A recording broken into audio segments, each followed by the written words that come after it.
या विभागातल्या चारही महानगरपालिका, त्यामध्ये चंद्रपूर, अकोला, अमरावती आणि नागपूर अशा आज दिवसभर बैठका आहे। त्यासाठी त्या महानगरपालिकेच्या प्रमुखांसोबत चर्चा होईल। त्या ठिकाणी जी प्रभारी आहे, जसं चंद्रपूरचे प्रभारी चैनसुख संचेतीजी, श्री अशोक नेतेजी व आम्ही एक 5-7 लोक असं चंद्रपूरची बैठक होईल। अमरावतीची तशीच बैठक होईल। काल पुण्याची बैठक होती, माझ्या माहितीप्रमाणे आज मुंबईची बैठक आहे। तर असा 29 कॉर्पोरेशनचा या 3 दिवसाचा कार्यक्रम आहे।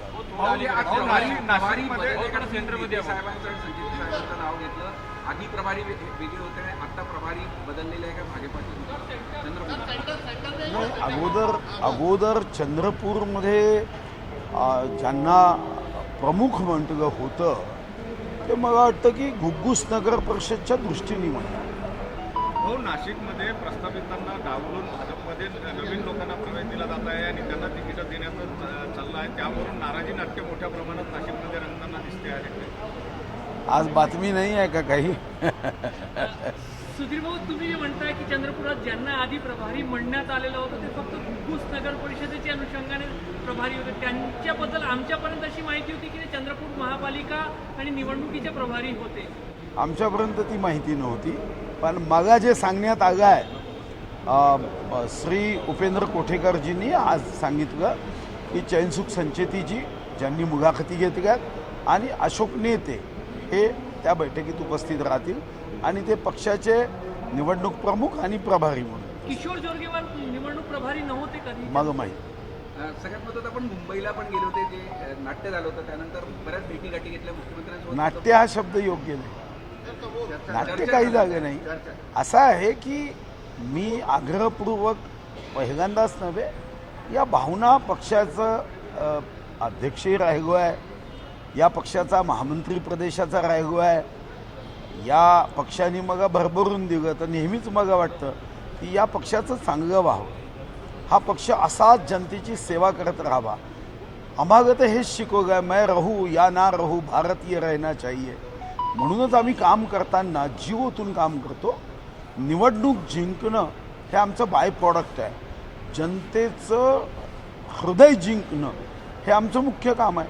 आता हृदय जिंकायचं असेल तर निवडणुका जिंकणे हे बाय प्रॉडक्ट असेल, तर त्यासाठी जर कुठं आपल्याला दोष वाटलाच तर तो चर्चेतून, संवादातून लक्षात आणून द्यायचं, तो दुरुस्त होतो।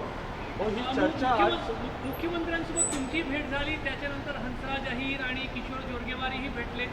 चंद्रपूरमध्ये जे काही डायलॉगचा अभाव होता तो आता विस्तारला, कार्यकर्त्यांना काय सांगणार? नाही, डायलॉगचा अभाव कार्यकर्त्यांमध्ये कधीच नसतो।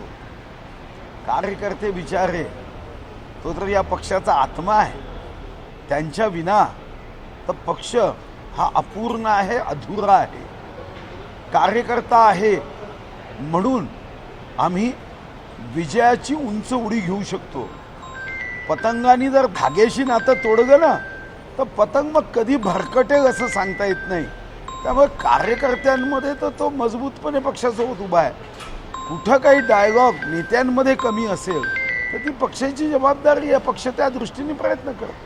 शक्ती मिळाली तुम्हाला मुंबईतून वेगळी चंद्रपूर करता? असं आहे की मी जी शक्ती म्हणालो त्याचा तुम्ही विपर्यास केला। शक्ती याचा अर्थ की जे जे वाईट आहे ते त्याज्य आहे, ते दूर केलं पाहिजे। हे मी आग्रहपूर्वक आज नाही, मी प्रदेशाध्यक्ष असतानाही माझी भाषणं काढून बघा। जो मुद्दा मी आज मांडला तो प्रदेशाध्यक्ष असतानाही मांडला, 2013 षण्मुखानंद हॉलमध्येही मांडला आणि तोच मुद्दा शेवटच्या श्वासापर्यंत राहणार। परिषदेत झालेलं नुकसान ते आता पालिकेमध्ये भरून काढू असं मुख्यमंत्री म्हणाले होते, तसं काही शब्द तुम्हाला मिळाले का? नाही, असं आहे की कुठं, जसं मी अगोदरच सांगितलं, कुठं कमतरता असेल तर त्या संवादातून दूर केल्याच जातात। पण मी कार्यकर्त्यांशी जो संवाद माझा आहे तो पुढेही असाच सुरू राहणार आहे आणि पुढेही मी फिरणार आहे। मुख्यमंत्र्यांना भेटल्यानंतर तुमची नाराजी आता पूर्णपणे दूर झाली? मी नाराज कधीच नव्हतो, हा पक्ष माझा आहे, नाराज कसं राहील? अहो, हे घर, हा पक्ष मोठं करण्यामध्ये आम्ही रक्त आटवलं आहे, आम्ही कसं नाराज राहू? फक्त येणाऱ्या पाहुण्यांनी घर आपलं असा दावा करू नये एवढीच भावना आहे. रक्त असे शब्द वापरले. हृदयापर्यंत रक्त पोहोचण्याकरता सगळ्या धामण्यांमधनं रक्त वाया व्यवस्थित झालं पाहिजे. तर तुम्ही तिन्ही नेते आज एकत्र भेटणार का? दुर्गेवार तुम्ही आणि भैया सगळं समन्वय बैठकीत एकत्र दिसणार का? नाही, आता ते कधी येत आहेत हे मला माहीत नाही, पण समन्वय बैठकीत निमंत्रण असेल तर सर्वच एकत्र येतील. समन्वय बैठक याचा अर्थ समन्वयाची नाही. आज जी बैठक आहे ती महानगरपालिकेच्या तिकीट वाटपाची बैठक. भाऊ एक प्रश्न असा आहे, 25 डिसेंबर आहे आज, अटल बिहारी वाजपेयींचा वाढदिवस आहे. तर अटल बिहारी वाजपेयींचे पक्ष पुढे जायला, नरेंद्र मोदींचे देश पुढे नेण्याचा तुमचा दावा आहे. बीजेपीच्या कार्यकर्त्यांचा आज सगळं सेलिब्रेशन सुरू आहे. अटल बिहारींचा भाजप आणि आजचा भाजप प्रवास थोडासा आम्हाला नाही, श्रद्धेय अटल बिहारी वाजपेयींचं मूळ तत्व जे आहे ते मूळ तत्व आजही कायम आहे. हम रहे या ना रहे, भारत ये रहना चाहिए.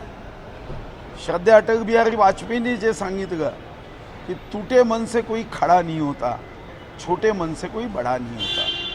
श्रद्धेय अटल बिहारी वाजपेयींनी जे सांगितलं कि ये देश ये कोई पत्थर मट्टी से बना हुआ देश नहीं है, हा देश का संस्काराने हा देश पुढे गेला पाहिजे ही भावना होती.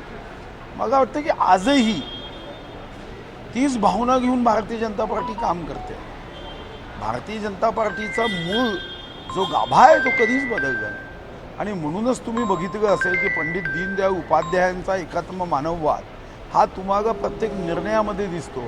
तुम्ही बघा की आपण गोरगरिबांसाठी स्वच्छतागृहाची व्यवस्था असो, मुद्रा योजना असो, आयुष्यमान भारत योजना असो, हे रस्ते बांधण्याची योजना असो. मला आठवतं की आदरणीय नितीन गडकरींजींसोबत मी श्रद्धेय अटल बिहारी वाजपेयींकडे ग्रामीण रस्ते जोडण्याचा प्रेझेंटेशनमध्ये मी होतो, तेव्हा त्यांच्या सचिवांनी सांगितलं की ये हमारा विषय नहीं है, ये तो राज्यों का विषय है.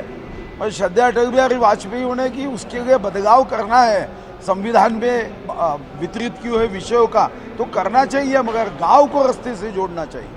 हा भाव होता तो आपण बघतोच. एबीपी माझा, उघडा डोळे बघा नीट.